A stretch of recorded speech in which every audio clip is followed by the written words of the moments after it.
Olá, vamos começar a nossa conversa hoje. Temos o enorme prazer de receber um grande amigo, que é o professor Dr. Gustavo Araújo, da Universidade de Jataí, no estado de Goiás. Bem-vindo, Gustavão. Obrigado, Guará. Obrigado, Rafael, pelo convite. Tá? Muito feliz de estar aqui com vocês aí, poder compartilhar algumas histórias aí, informações. Ah, bom demais, meu amigo, bom demais. O prazer é todo nosso, é uma honra ter você aqui com a gente e a gente poder realmente compartilhar experiências. Nós que começamos juntos, né? Somos todos de Viçosa, mas eu e Gustavo Exato. começamos juntos e somos a mesma turma, do primeiro ao último dia, né? E até hoje, né? Não sei se o Guará sabe, né? Mas a gente era do mesmo grupo de anatomia já. É, Dissecou o mesmo animal junto. Então a primeira turminha nossa era eu, Rafael. Vocês três? Era eu, Rafael, Alexandre, o Jacaré e o Renato, Lafon, né? O Renato e o Renato e o Herbert. Herbert, isso mesmo, é isso E o mesmo. Alexandre, da turminha de anatomia também? Também, o Peru também, o Xande também. Nó, Então, quer nó, que dizer, top. eu, o Rafael e o Alexandre, a gente decidiu trabalhar com o cavalo e a gente conseguiu trabalhar com o cavalo, né? O Alexandre está lá no Burns Ranch, lá na Califórnia, né? O Alexandre Rafael, Rocha Filho. exato, exato. Alexandre Rocha Filho. E Referência pra gente, né, Rafael? Também, é, também. vai ser um bom bate-papo, hein? Vai, e nós temos muita história junto, né, Gustavo? Demais, demais. Bom Então, demais. desde do primeiro dia mesmo, do primeiro ano, primeira aula, Sempre sorte, juntos. tudo, sempre até a formatura. Vocês são novinhos, mas isso aí já se vão mais de 20 anos, né, Gustavo? Esse ano exatamente, né? Na verdade, a gente formou em março de 2003, né, Rafa? É. Mas esse ano era para formar no final de 2002, né? Mas por questões Uhum. de greve, né, a gente acabou atrasando. Mas é É. 20 anos de formado, E exatamente. e nós vamos fazer 25 anos de amizade, a verdade é essa. É Exato. verdade. E 25 anos de 25 anos de amizade. amizade. Ô, Gustavo, conta pra gente como que foi mais ou menos sua trajetória até chegar ao FV. Como que você decidiu fazer veterinária? Você já Como gostava de cavalo? você Já tinha uma história com cavalo ou não? Esse é um trem meio louco, sabe, Rafa? Como que é o destino, né? Eu sempre tive assim uma paixão pelo interior. Eu sou menino da cidade, né? Eu sou pé de cimento, né? Eu sou de São Paulo capital. Olha, Mas assim, em todas as férias, né? A família dos meus pais é do interior, né? Então eu ia muito com a minha avó paterna para Assis, no interior de São Paulo. E lá os meus tios tinham sítio, tinham cavalo. E eu era o único de casa, né, entre eu e meu irmão, que gostava muito disso. Então eu viajava sozinho. Chegava férias, eu ia lá para casa da avó e a gente já pegava o andorinha e pá, ia lá para Assis. E aí nisso era fazenda, sítio, brincadeira na rua e tudo mais. E eu era louco com isso, desde molequinho, né? E só que dentro da cidade e tudo mais, né? Principalmente seguindo os passos do meu irmão, né? O Guilherme, o Rafael conhece. A gente foi para um lado de exatas, né? Meu pai também gostou muito de exatas, né? Chegou a cursar física e tal. Então, lá em casa a gente tinha muito esse pega de exatas. E aí, olha só que engraçado, né? Fiz o colégio, né, até a oitava série na nossa época, né? Normal. E o meu irmão já estava fazendo a Escola Técnica Federal de São Paulo, né? Ele cursava eletrotécnica. E eu segui no caminho dele, na minha oitava série, já no último ano, né, do segundo grau, eu já comecei a fazer um cursinho na própria escola técnica, porque tinha o tal do vestibulinho na época, né? Então a gente tinha que prestar uma prova para poder entrar na escola lá que era boa, né? técnica.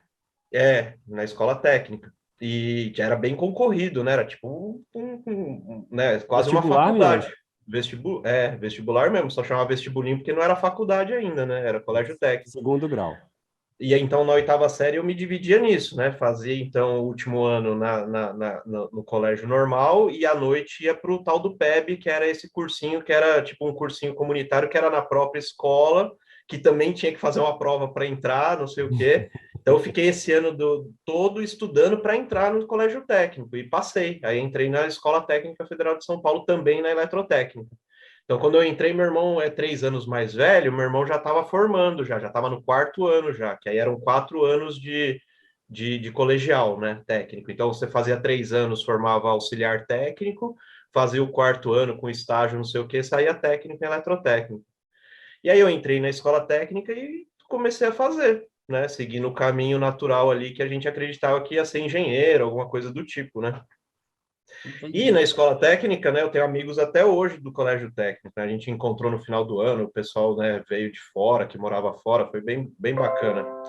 Mas o lance foi o seguinte, que na escola técnica eu descobri que eu não nasci para ficar projetando, escrever, sabe, fechado no escritório e tal. Então, quando chegou no meu terceiro para o quarto ano, né, que eu comecei a prestar vestibular de treineiro, né, e começar a ver as universidades que eu ia fazer, eu percebi durante os estágios que não era essa área que eu gostava, que eu não queria fazer engenharia. E aí eu comecei a retomar assim a minha história, né, o que que é que eu realmente gosto e não sei o quê. E eu fiquei encanado com medicina. Eu achava que, tipo assim, não, o negócio que eu vou gostar de fazer é medicina, né? Eu gosto dessa parte médica, da saúde, não sei o quê. E, de novo, né, pelo colégio técnico ser limitado, né, assim, a gente tinha só no primeiro ano inglês, só tinha no primeiro ano biologia, química, porque depois ficava só as matérias técnicas, né, mais voltada para a área do curso e exatas, né. Eu tinha que fazer um cursinho, né, para poder prestar qualquer vestibular fora da área de exatas, né. E nisso eu fui fazer o ângulo lá na Tamandaré, né, um cursinho famoso lá em São Paulo, né. E aí fez prova de novo, conseguiu uma bolsa, né? E a gente foi estudando, assim, eu consegui fazer um cursinho quase um ano inteiro durante o meu quarto ano. Então fazia o cursinho de manhã e à tarde e ia fazer à noite o colégio técnico o último ano. Então ficava todos os períodos ocupados, né? E aí, durante essa época do cursinho, conversando com os professores, comecei a abrir a mente para a área da medicina veterinária. E acabou casando com essa história inicial que eu contei, né, desse contato aí, né, com o campo, esse negócio de ir pro interior, cachorro, cara, eu sempre fui alucinado com cachorro, né, até na época que a gente morava em apartamento, coitado do meu pai, né, comprou um dálmata pra gente, né, a gente já teve vários cachorros já, era ele que cuidava, né, por isso que eu falo coitado dele, né, a gente só queria ter. Né, já tivemos setter, tudo cachorro grande, eu sempre gostei, né? Na época da Ótimo para faculdade eu tinha, apartamento. né, Rafa? Você lembra dos Lembro, pitbullzinhos, né? lembro. Ô, E, Gustavo, e Viçosa? Por que Viçosa? Porque você tinha tudo para ficar nas faculdades de São Paulo, cara. exato, cara. E então eu entrei nessa noia, só que a minha ideia era o quê? Como eu estava em São Paulo e tal, eu falei, não, parece uma boa opção mexer, né, com veterinária, né, um curso que eu vou ter mais facilidade de entrar do que fazer 2, 3 anos de Sim. cursinho para passar na medicina, né, e eu não tinha condição, né, minha família não tinha condição, né, para poder sustentar isso, né, e eu mesmo já tinha percebido que, né, a limitação que o colégio técnico pôs para mim ia ser bem complicado eu desenvolver nisso rapidamente. Aí eu comecei a conversar com os professores, cara. Aí eu falei, vou prestar vestibular. Aí no meio desse ano eu prestei Londrina, que eu tinha uma prima de Assis, né, que estudava enfermagem em Londrina, a Aline. Então, nessa época que eu comecei a ir para Londrina e conviver com as pessoas que estavam prestando vestibular para medicina veterinária e tudo mais, é que realmente eu me encantei. Falei, não, esse negócio vai ser bacana pra caramba. Mas a minha ideia, olha que louco, era ir para mexer com pequenos animais, voltar para São Paulo e abrir uma clínica, um Ah, hospital veterinário lá em São Paulo. Era essa a minha pegada. A Nunca tendência tinha morado normal, né? fora de São Paulo, sabe? Meus amigos eram de São Paulo, todo mundo era de São Paulo, e eu achava que era esse era o caminho, sabe? Eu queria estudar na UEL, em Londrina, que era já tinha a família lá e tudo mais, eu gostava, né? É mais ou menos a região do norte do Paraná, é mais ou menos a região ali da família também. Então, eu fiquei nessa pegada. Quando chegou perto do fim do ano, que tinha que fazer as inscrições nos vestibulares, né? Aí fiz os clássicos, né? O USP, o Unesp, né? uhum. O EL. E aí um professor lá do cursinho falou assim, ó, esse ano vai ter vestibular de Viçosa aqui em São Paulo. Eu falei, Viçosa? Aí ele falou, nossa, é uma das melhores faculdades, só que ele falou de agronomia, né? Ele falou, não, a agronomia lá é muito boa, tal, não sei mais o quê. Aí tinha naquela época, ainda tem hoje, né? Aquele guia do estudante, né? Que tinha as estrelas da faculdade e tal. Eu fui lá, olhei as fotos de Viçosa. Falei, vou prestar, né? Era do lado do metrô, que ia ser a prova, né? Num colégio perto do metrô, né? Ou como é que pensa, né? Falei, eu vou prestar, ver qual que é. E prestei tudo esses vestibular, aí fiquei na lista de espera, tanto em Viçosa quanto lá em Londrina. Recebia telegrama na época, era um negócio muito antigo, né? Aí recebi o telegrama de Viçosa falando assim, ó, você tem até o dia tal o dia da matrícula dos excedentes. Eu acho que eu estava pertinho de ser chamado, estava bem no limite ali, então quer dizer, eu ia ser chamado. E aí eu fiquei na dúvida até, vou, não vou, né? Não conheço lá, é longe, né? Porque na época, não sei se hoje mudou, provavelmente deve ser igual ainda, né? Só tinha um busão que saía, né, de São Paulo para lá e demorava aí 12 horas, 14 horas de viagem. Eu cheguei a demorar 19 horas de viagem uma vez que eu voltei com o Renato. E teve um acidente na Dutra e ficou horas parado o ônibus, né? Então eu fiquei meio grilado assim, falei, putz, é longe pra caramba, não sei o que tal. Aí meu irmão catou e falou assim, não, eu vou com você. Aí catamos o busão, fomos, eu e ele, descemos na rodoviária em Viçosa, fiquei meio assim, né? Saiu de Aí, pá, São Paulo, saiu de São Paulo para o interior de exatamente. Minas Era, Gerais. era um choque, Foi né? um choque. Era um choque, tudo diferente, pequenininho, né? Cidade pequena, tal. Mas a lembrança que eu tenho disso, gente, era assim: na hora que a gente desceu a rodoviária, né? Desceu a ruazinha, pegou a PH Roncos e foi Agarrou seguindo e chegou ali na entrada, nas quatro quatro pilastras, pilastras. né? Que a gente conhece bem, né?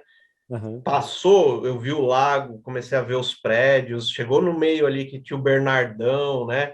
Cara, já mudou, já falei assim, eu virei pro meu irmão, não tinha nem entrada, a matrícula era no Bernardão, no segundo andar lá. Eu não tinha nem No entrado, eu falei assim, subsolo. eu virei pro Gui e falei, porra, cara, eu vou estudar aqui nessa escola aqui. Olha que lugar bacana, né? Porque assim, cidade universitária eu conhecia desde pequeno a USP, né? Então eu sabia como era a estrutura de uma faculdade, né? E, cara, eu fiquei apaixonado. Foi assim, vou ter que estudar nessa faculdade aqui.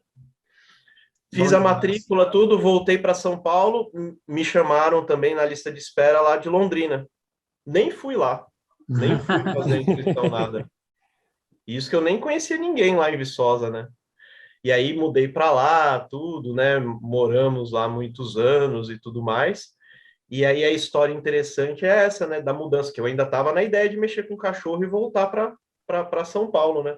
E a gente teve, você lembra, Rafa? Logo no começo, acho que a gente teve nem um mês de aula e teve uma greve gigante, assim, de 4, 5 meses, né? Teve uma greve dos professores e a gente engatou no estágio na Clínica de Grandes.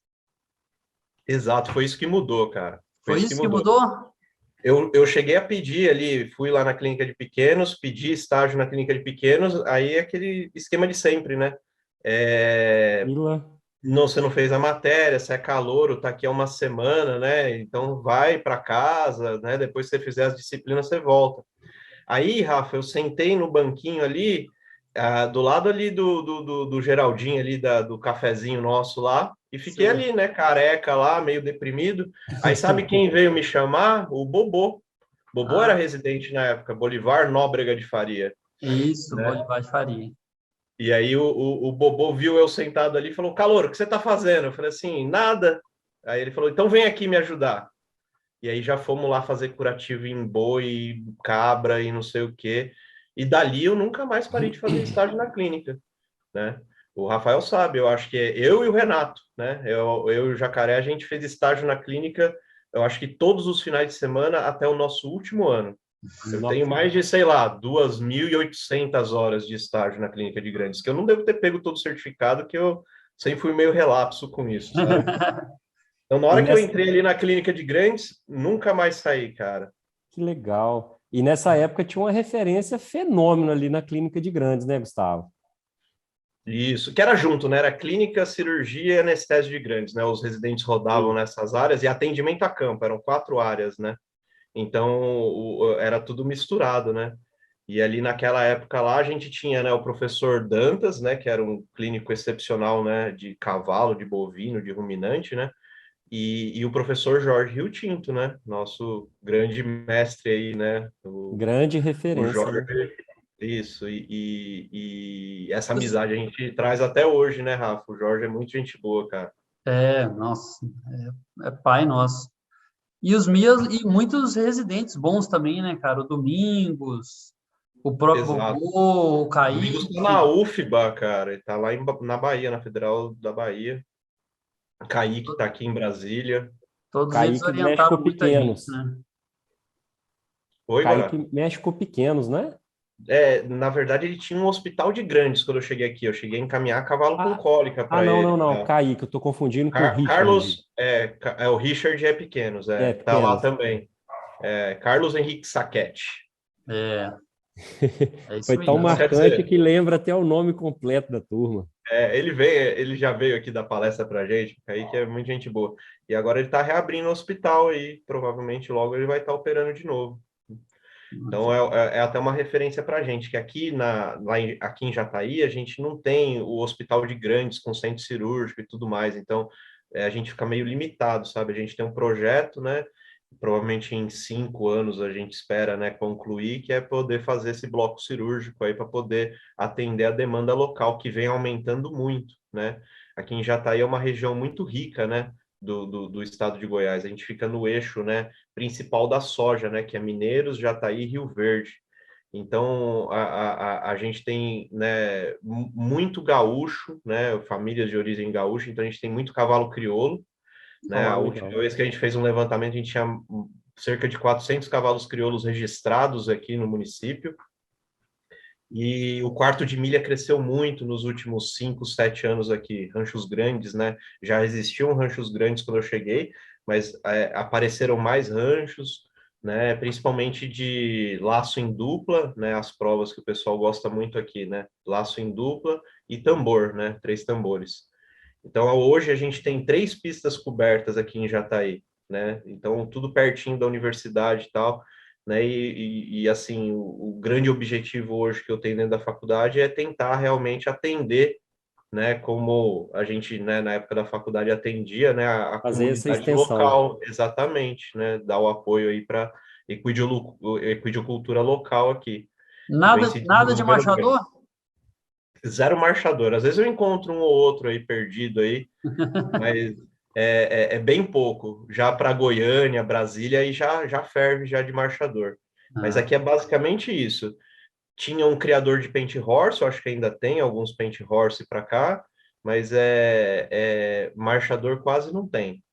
Né? Mangalaga Paulista eu já vi também, algum árabe ou outro, mas aí são indivíduos, não são criatórios, sabe? uhum. Mas o pessoal aqui é apaixonado com cavalo. Ô, Mas Gustavo, pode falar agora. Você, né, a gente comentou, você comentou que você, coincidentemente, você, o Rafael e o Alexandre foram companheiros desde o início da faculdade e felizmente são grandes amigos até hoje. Vocês tiveram a definição que queriam mexer com cavalo relativamente bem cedo na faculdade.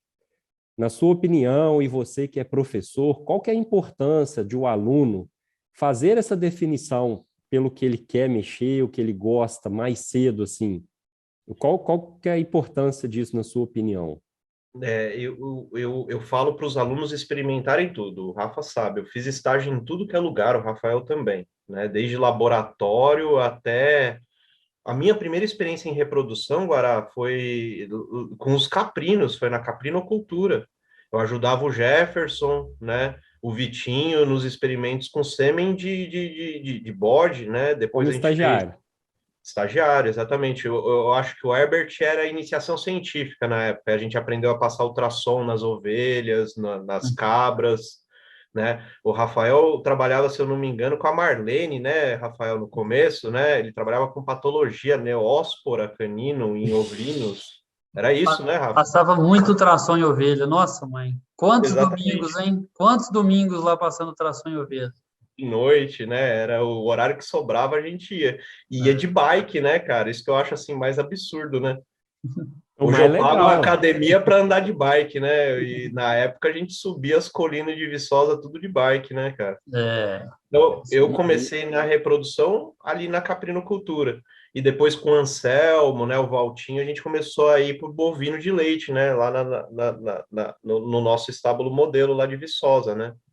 Então, a minha reprodução, né, e a minha ideia, quando eu, né, a história que eu contei, era trabalhar com grandes. Até então, eu não tinha definido que eu ia trabalhar com cavalo, né?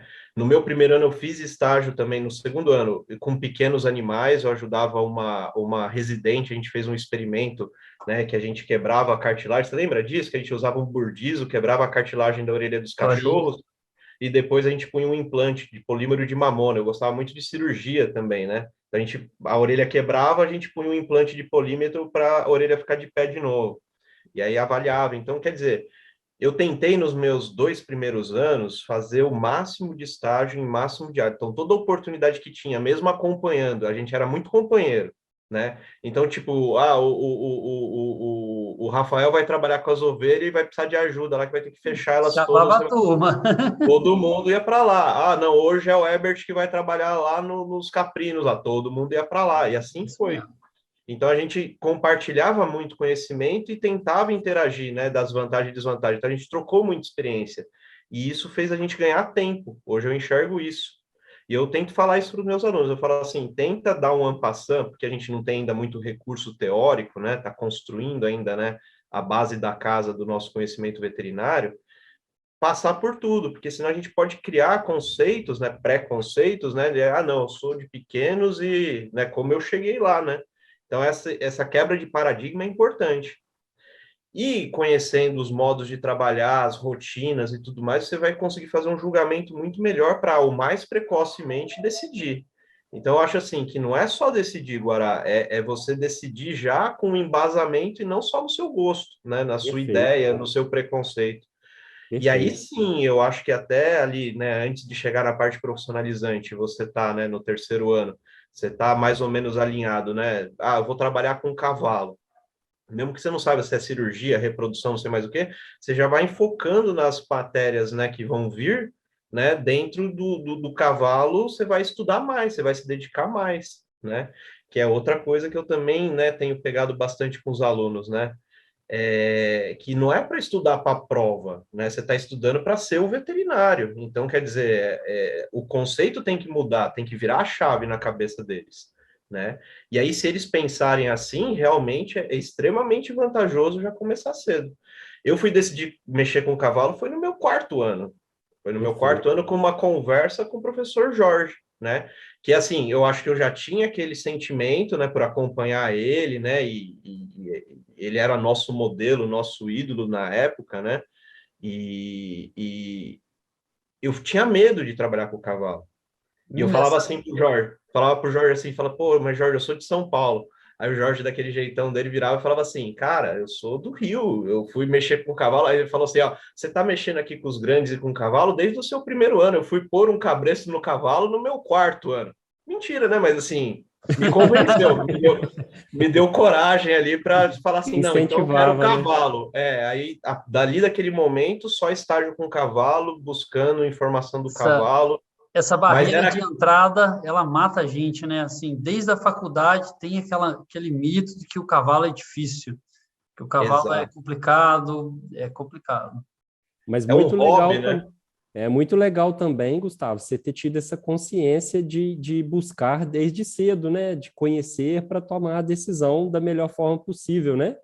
Então, é muito Isso. jovem, né? E sozinho em Viçosa, sozinho É, entre aspas, né? tinha que ocupar o tempo, né? Melhor ocupar assim do que nos botecos, né, cara? Então, estágio a gente sempre fez muito, né? E pela rotina que o Jorge tinha, acabava exigindo bastante da gente, né? Porque como ele fazia muitas cirurgias de cólica, né? A estrutura do nosso hospital é muito boa lá em Viçosa, era de madrugada, então era final de semana, era madrugada e era enfermagem a semana inteira e a gente tentando conciliar com as aulas e tudo mais, né? Que é outra questão que muita gente reclama, né? Ah, não tenho tempo de estudar, não tenho tempo daquilo, né? E na verdade, quando você forma, cada vez você vai tendo menos tempo, senão o negócio não está indo certo, né? Então, Exatamente. o que eu penso hoje é que isso já me ajudou também a construir, né, um pensamento de organização e de volume de trabalho que pode ter sido diferencial aí até para o sucesso que eu tive depois na carreira profissional mesmo a campo, O né? Isso dinamismo, falando na né? parte de pesquisa. Para se organizar, para dar conta de tudo desde o começo, com certeza. Com Exatamente. A certeza. programação mental para ser Otimização do tempo. resiliente, exatamente, né? Lidar bem com frustração, porque também quando você está fazendo muita coisa junto, nem tudo dá certo, né? Então, você não pode deixar a peteca cair na outra porque uma coisa não deu certo nesse ponto.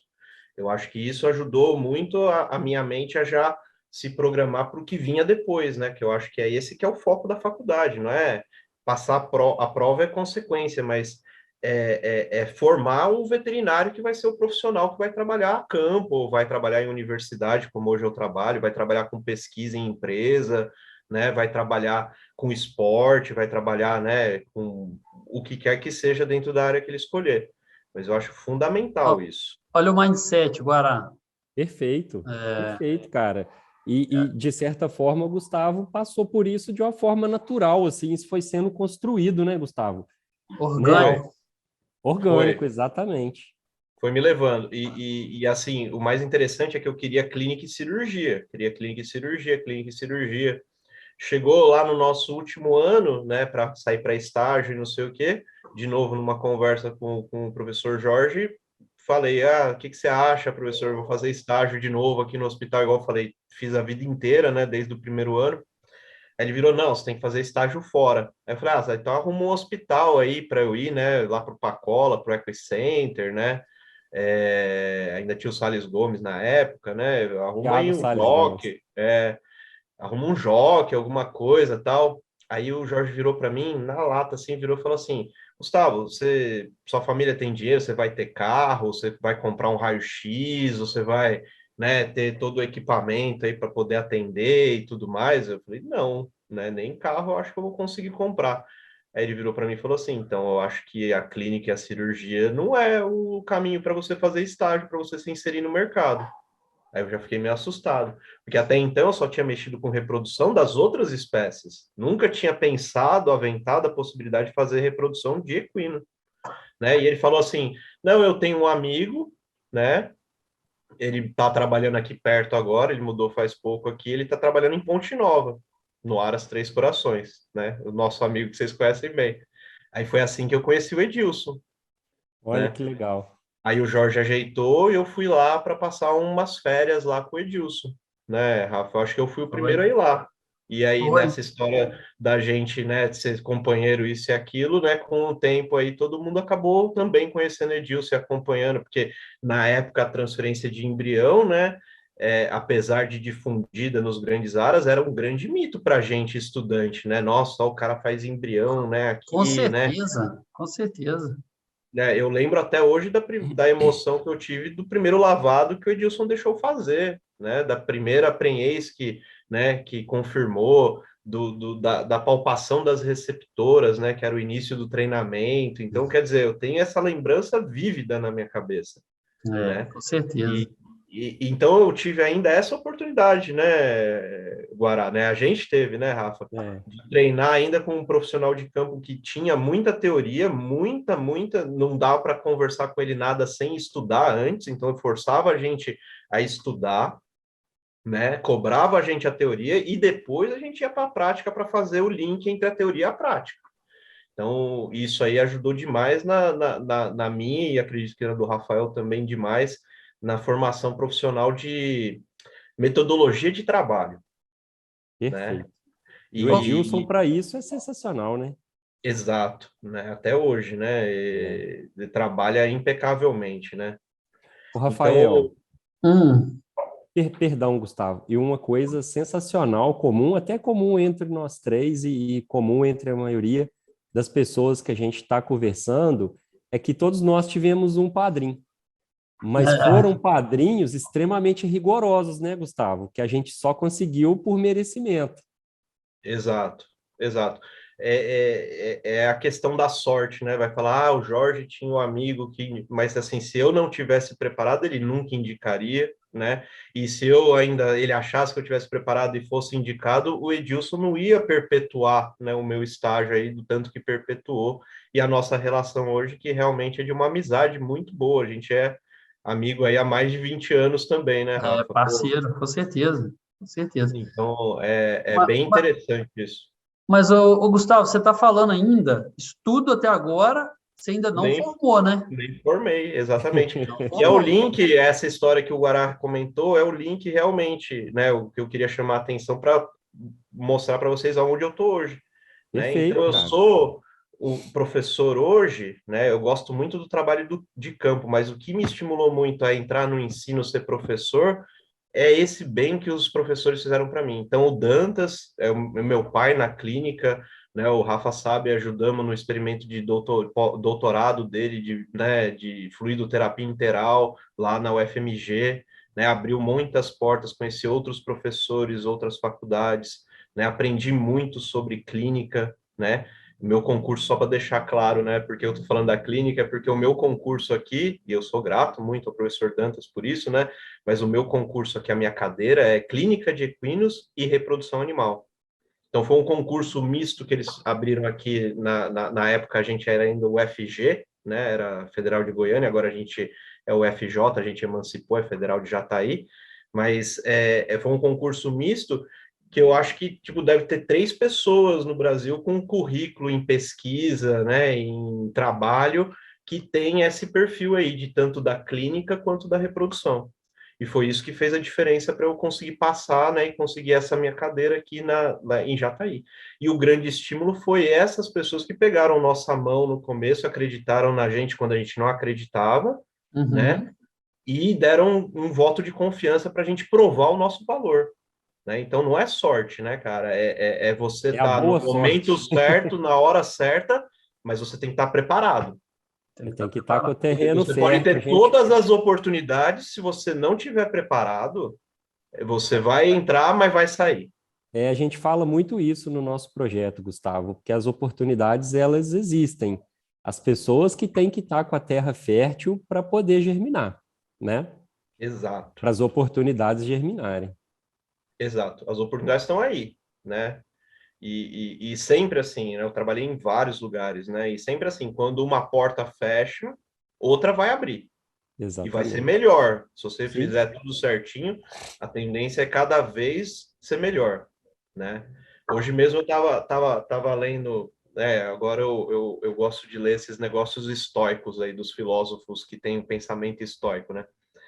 E eu estava lendo um coach, né? Um textinho que falava exatamente disso, né? Dessa é, de você estar preparado para o que vai vir, independente do que venha. E você não fique nem muito alegre nem muito triste, né? Ah, fui lá, quebrei a perna. Isso é bom ou é ruim? Depende. Pode ser uma bênção ou pode ser, né, um desastre. Então, a gente tem muito essa expectativa, né? Eu sou um cara muito ansioso, né? Hoje eu acredito que é por ser da cidade grande e tudo mais, né? Então eu fico, né, pensando muito no futuro e acabo deixando de viver o presente.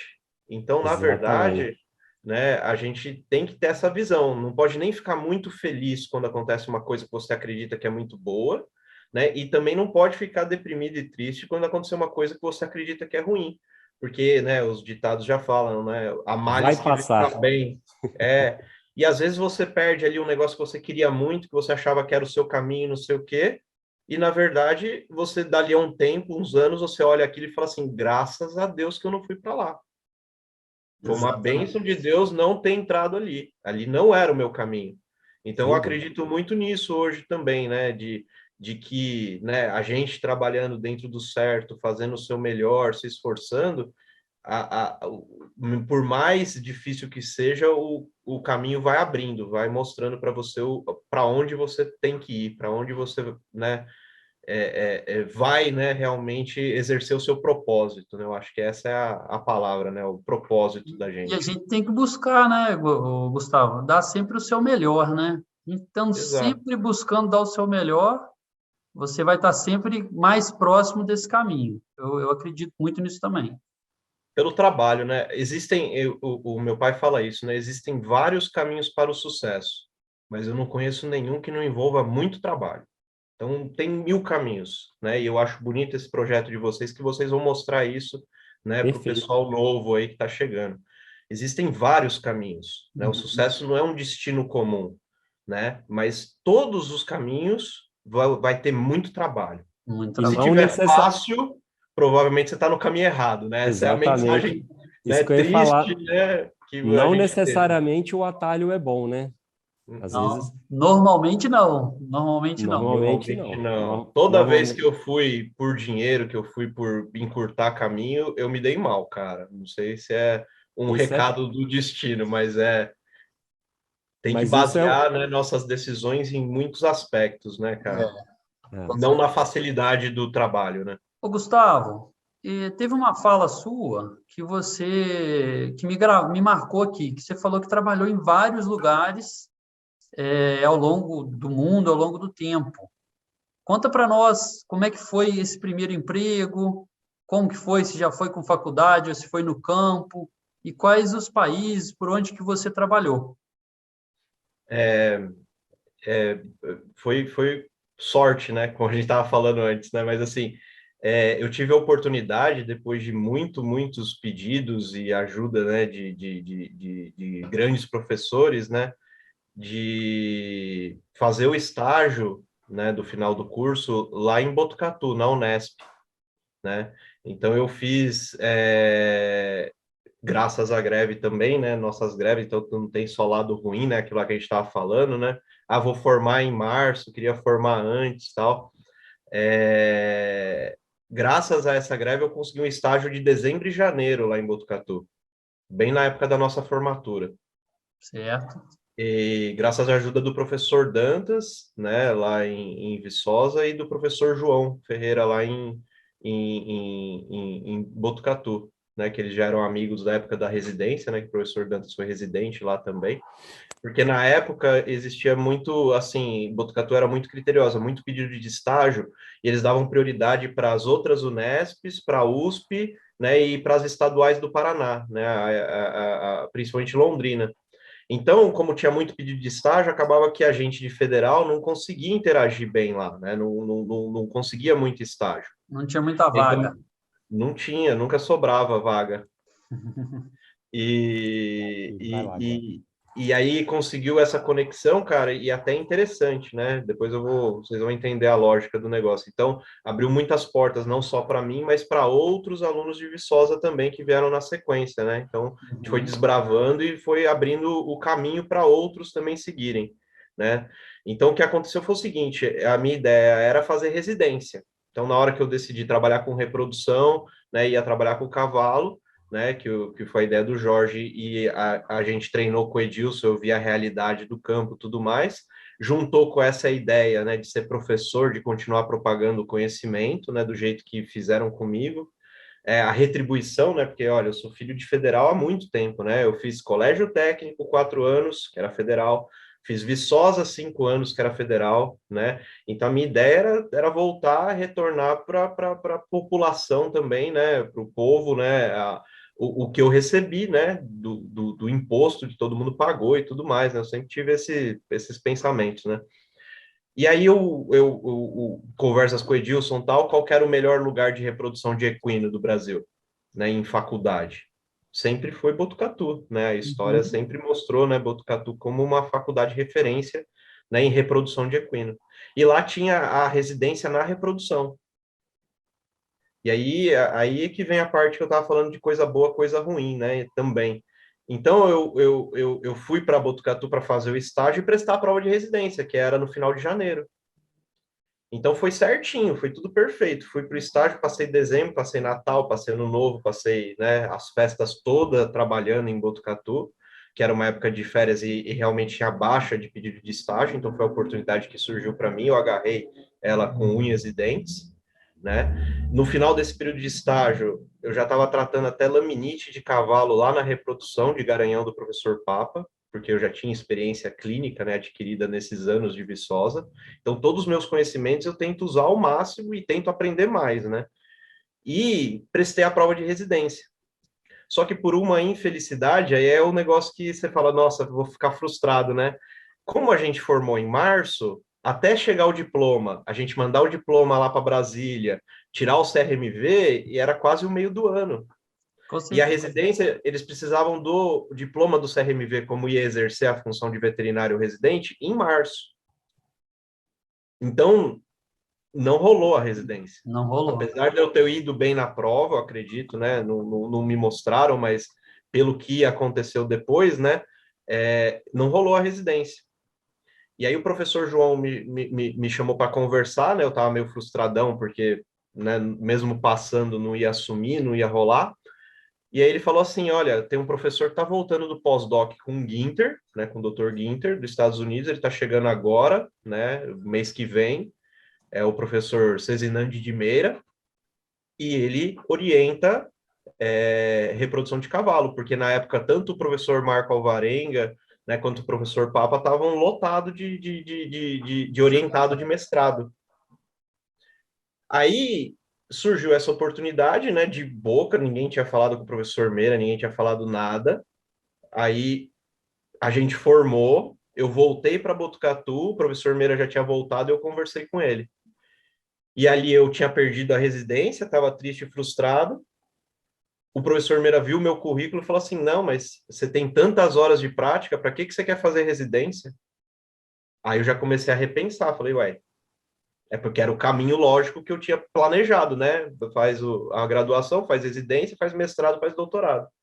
Ele falou, não, faz aluno especial aí esse semestre, né? Tinha umas disciplinas ainda em aberto. Falou assim, faz aluno especial aí, não precisava do CRMV. E no meio do ano vai ter entrada do mestrado, se tudo correr bem, a gente delinear um projeto legal, eu te oriento. Bacana, Então, hein? acabou Bacana. que eu pulei a etapa da residência, né? É um título que eu não tenho, eu não sou residente, não sou especialista. Mas Aham. eu entrei direto no mestrado com o professor Meira, já para trabalhar com sincronização de cio e ovulação em égua. Era o nosso projeto inicial. Então, Bacana. o mestrado surgiu, né, dessa oportunidade que eu abri a porta pensando que ia abrir a porta para a residência, e por uma inconveniência acabou que caiu o mestrado no meu colo. Abriu o mestrado. Muito louco.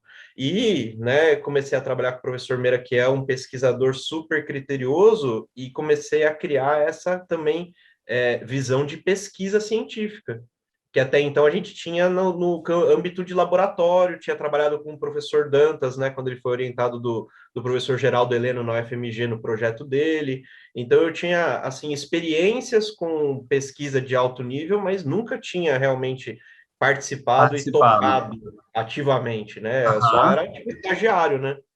E o professor Meira me ensinou muito isso, né? Tanto o delineamento experimental quanto a condução experimental, né? Orientado do Ginter, né, gente? Não tem nem mais o que falar, né? Então, o professor Meira fazia microaspirações em vaca, de folículo de vaca, para dosar progesterona, estrógeno, né? Então, ele tinha noção tanto do laboratório, dessas análises hormonais, quanto da prática realmente com os animais.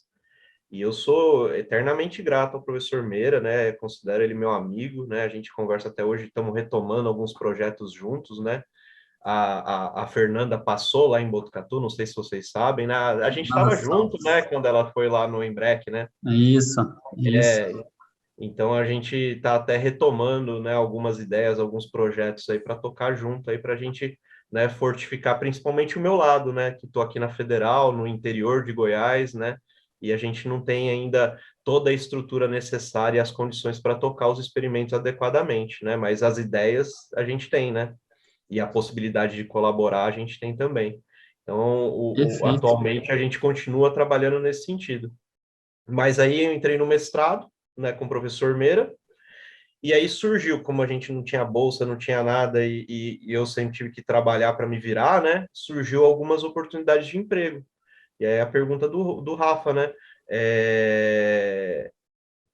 eu nunca tinha viajado de avião, gente. E a primeira vez que eu fui viajar de avião foi um emprego que o professor Marco arrumou para mim no final desse ano de 2003 para 2004. E foi quando eu fui trabalhar com o Dr. Fernando Riera na Argentina, no maior programa de transferência do mundo na época, né? Ele passava dos 1.000 embriões lá na Argentina. E o meu primeiro voo de avião foi esse. Peguei o avião lá em Guarulhos e fui parar lá em Buenos Aires, lá na Argentina. Nunca tinha voado na vida. Fui a trabalho, peguei um busão até, né, Lincoln, né, que ainda é Buenos Aires, na província de Buenos Aires, mais umas 6, 8 horas de busão. Fui cair lá no meio do interior da Argentina para trabalhar com o Dr. Fernando Rieira num programa gigantesco de transferência de embrião. Eu tinha alguma experiência, né? Enquanto eu estava em Botucatu, até surgir essa oportunidade com a reprodução equina, eu trabalhava com tudo que vocês imaginarem, cachorro, vacina de cachorro, atendimento a domicílio, eu era parceiro de uma agropecuária, então fazia atendimento também de grandes animais, sabe? Então, principalmente bovino, né? Então, ia atender a campo, aí ganhava comissão em medicação, ganhava o atendimento, aquela rolaiada, né? Então, quando surgiu essa oportunidade, eu falei, não, tem que ir para lá, né? Porque, assim, o Rafa já engatilhou direto, né, Rafa? Você já, pá, já mandou direto, já foi para a reprodução e nunca mais saiu, né? Eu fiquei nesse limbo aí, enquanto eu tinha que fazer o mestrado, que era a minha decisão, eu tinha que trabalhar para me sustentar quando não tinha bolsa. E aí, quando surgiu essa oportunidade, eu falei pro Meira ficou bem desgostoso, né? Porque eu ia sair meses, né? Eu ia fazer a estação lá. Aí ele fala, aí então a gente programava tudo assim, né? As disciplinas, os momentos experimentais de acordo com essas estações de monta aí que eu inventava que eu precisava fazer. E graças a Deus a gente conseguiu tocar tudo que a gente se propôs a fazer, né? E, inclusive eu fiz o doutorado depois com ele, deu tudo certo. A gente conseguiu conciliar, apesar dele não gostar da ideia. Ele falava para mim, olha, eu não gosto que trabalhe enquanto, né, tá fazendo a pós-graduação. Mas ao mesmo tempo, Lá você mexeu com éguas de polo, não foi, Gustavo? isso, era uma loucura, Rafa, loucura total, nunca tinha visto. Mas assim, eu falo que graças a esse emprego, eu consegui ter o know-how e a experiência que eu voltei para o Brasil, né, com uma possibilidade, um leque muito maior de atender, né, de estar preparado para atender é, os aras grandes, né, programas grandes. Para você ter uma noção, né, o polo é o esporte nacional argentino. Então, eles têm muito cavalo de polo. E para jogar uma partida de polo, tem que ter no mínimo 8 éguas para jogar os 4 chakras lá, né? Porque é muito corrido, né? Então, eles vão, voltam 2 vezes, tem que trocar de animal. Então, são muitas éguas reprodutoras. E ali, na época, o Fernando Rieira, ele tinha os melhores garanhões, né? Como a Argentina são grandes distâncias, não tem muito esse negócio de mandar sêmen para lá e para cá igual a gente faz, né? Motoboy ia sair caríssimo e são distâncias enormes, né? Entre os lugares que tem os criatórios. Então, o serviço se concentra em algumas centrais onde estão os grandes garanhões, né? Entendi. Na época a gente ainda não trabalhava em larga escala com sêmen congelado, então era essa a possibilidade. Então, dos top 10 garanhões, o Fernando Herrera tinha 5, vamos dizer. Então, tinha muita égua. Eu cheguei lá, tinha 80 doadoras, já achei um absurdo. Quando acabou a época do campeonato de polo, que era mais ou menos dezembro, novembro, dezembro, né, que chegou às finais, aí foram os times saindo, as éguas dos times foram para reprodução. A gente chegou a ter, Rafa, 250 doadoras na mesma fazenda. Eu A tenho uma gente lembrança, eu tenho uma lembrança lá da época, lá atrás mesmo, que você me contou assim, pô, foi num pasto, mexer com as receptoras, tinha e 600 éguas num lote. exatamente, a gente Era mantive verdade? 500 a 600 receptoras vazias no nosso lote. Vazias. E aí eu fiquei responsável pelas receptoras. Então a minha rotina lá era assim, só para você ter ideia do ritmo de trabalho, né? A gente morava na cidade, né? E a fazenda era uns 30 km, não dava isso, né? Então o Fernando, o Jaime, né? O Jaime, que era o outro veterinário responsável, passava de manhã pegar, né? Eu lá em casa, estava escuro ainda, pá, chegava às 6:30 da manhã lá no rancho, preparava as listas e começava a palpar doadora. Então, o Jaime fazia a lista de doadora, ele é o responsável pelas doadoras, e eu fazia a minha lista de receptora. Aí eu pegava o rádio, mandava o rádio pro menino que trabalhava na outra fazenda, que era mais uns 20 quilômetros de diferença, né, Los Cedros. Aí esse da doadora era a Donha Pilar, é a fazenda que eles trabalham até hoje. E aí eu mandava rádio pro Los Cedros, falava, ó, a lista de égua é tal, tal, tal, tal, tal, tal, tal, né? Ou, né, mandava separar o lote X de égua, que a lista às vezes, né, aliás, nessa época era a lista de 150, 200 éguas por dia que eu palpava. E aí ajudava até eles separarem os animais, ajudava o Jaime a palpar doadoras. A lista de doadoras era de 80 a 100 doadoras por dia nessa época, e a lista de receptor era de 150 a 200 éguas por dia. Então, eu palpava umas 30, 40 éguas, o cara mandava o rádio, ó, fechei o lote de égua, pode vir. Aí eu pegava a caminhonete e ia para o outro rancho das receptoras, separava as éguas, tinha que ajudar, a gente estava em 3 ou em 2, era eu e mais um normalmente, né? O outro estava no trator lá, mexendo em outras coisas. A gente fazia o rodeio dessas éguas todas, né? Tudo égua crioula, a maior parte delas as receptoras nossas. E chegava a égua para comprar, e dava a égua prenha, mandava para outro lote, e era essa loucura aí, né, desses lotes enormes aí, né, criados soltas no pasto, e o melhor, quase não tinha cerca. A gente usava a fita elétrica. E assim, elas eram tão condicionadas à fita que a gente fazia o rodeio delas com a fita. Porque você entrar no lote lá, fechava lá no curral de espera, que era grandão, né? 80, 100 éguas por vez, a gente apartava elas com a fita. Um pegava a fita de um lado, outro pegava a fita do outro, e a gente ia recortando os microlotes para poder separar elas. Aí tinha 4 tronquinhos, ultrassom no trilho, e o pau quebrava. Na hora que a gente separava as éguas da lista, começava a palpar as éguas e não parava mais. Não parava mais até 2, 3 horas da tarde. A gente ia palpando égua até fechar a lista. A gente E nesse sabe, meio tempo, já separava as receptoras, porque chegavam os embriões para transferir lá, né? Então a gente já separava as receptoras de transferência. E era esse batidão aí de domingo a domingo, sem um dia de folga. Pra vocês coisa terem boa, hein? ideia, eu trabalhei lá 5, 6 meses, eu fiquei lá, né?